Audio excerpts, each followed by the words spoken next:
বদলে যাচ্ছে রানীর গল্প। দুর্জয় চর মারার পরেই রানী বাড়ি থেকে বেরিয়ে এসেছিল। রানী বেরিয়ে এসে আদিত্যবাবুর বাড়িতে আশ্রয় নিয়েছিল আর কাজও করছিল। সেই সাথে সাথে রানী দুনিকেও বড় করে তুলছিল।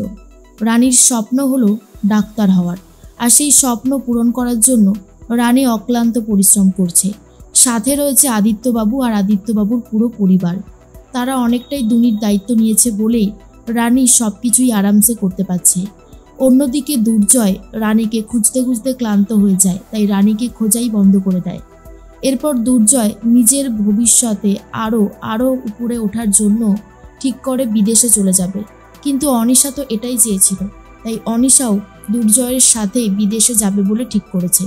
এখন অনিশা পুরোপুরি দুর্জয়ের সাথেই রয়েছে, তাই দুর্জয়ের সাথেই অনিশা বিদেশে চলে যায়। বিদেশে দুর্জয় সেই কোর্সটা করার পরে আরও বড় ডাক্তার হয়ে গেছে। আর এদিকে রানী তার কথা রেখেছে, রানীও ডাক্তার হয়েই ফিরেছে। আর এর মধ্যে দুনিও অনেকটা বড় হয়ে গেছে। দুনি তার পাপান মানে আদিত্য বাবুকে পাপান বলে ডাকে, আর দুনি তার কাছেই বেশ অনেকটা সময় থাকে, পাপানকেই নিজের বাবার মতন ভালোবাসে। আদিত্য এসে বলে, রানী তোমার জন্য তো অনেক পেশেন্ট অপেক্ষা করছে, যাও তাড়াতাড়ি। রানী তো খুব খুশি আর বলে, এক্ষুনি যাচ্ছি। আর এই যে দুনি সোনা, তুমি কিন্তু পাপানকে একদম বিরক্ত করবে না, কি মনে থাকবে তো?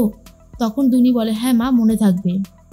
রানী তো আজ খুবই খুশি, কারণ সে তার কথা রাখতে পেরেছে। আর অন্যদিকে দুর্জয় ঘুমাচ্ছিল। অনিশা দুর্জয়কে ঘুম থেকে ডেকে তোলে, আর দুর্জয় এখন অনেক বড় ডাক্তার হয়ে গেছে। দুর্জয় কিছুতেই বিছানা ছেড়ে উঠতে চায় না, অনিশা জোর করে তোলে। আর তারপর দুর্জয়ের সাথেই অনিশা থাকে। এদিকে রানীও কিন্তু ডাক্তার হয়ে গেছে। পুরো ঘটনাটা আবারও অনেকটা বদলে গেছে। কিন্তু এত বছর পরেও কি এক হবে দুর্জয় আর রানী? তোমাদের কেমন লাগছে গল্পটা বদলে? কি অবশ্যই কমেন্টসে জানাতে পারো।